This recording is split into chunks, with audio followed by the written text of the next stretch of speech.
Бүгінгі мен сіздерге таныстыратын тақырыбым кеміргіштер отряды. Латынша родентия. Бұл сүтқоректор класының ең үлкен отряды болып табылады. Жер шарында бұның 2 жарымнан астам түрі кездеседі. Қазақстанда 82 түрі, 18 тұқымдасы кездеседі.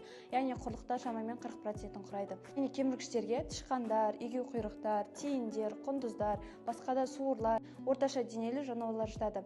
Кеміргіштердің басты ерекшелігі олардың өткір үнемі өсіп отыратын күрек тістері. Бұл тістер оларға ағашты, қабығын кеміруге, тамырларды, тұқымдарды және де басқа қатты тағамдарды жеуге мүмкіндік береді. Бұл кеміргіштер өсімдік қоректі болғандықтан кейбір түрлері аралас қоректенеді.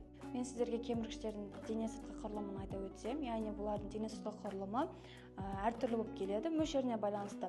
Мысалы, ұсақ түрлерден үй тышқанын алатын болсақ, оның сантиметрі 7-10 сантиметр, ірі түрлерге бізде капибара жатады, оның дене мөлшері 1-3 метр.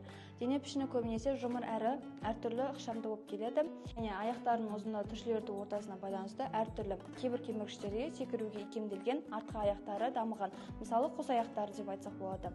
Тістерінің құрылымы мен ерекшеліктері. Кеміргіштерге жоғары және төменгі жақтарында бір жұп күрек тістері болады.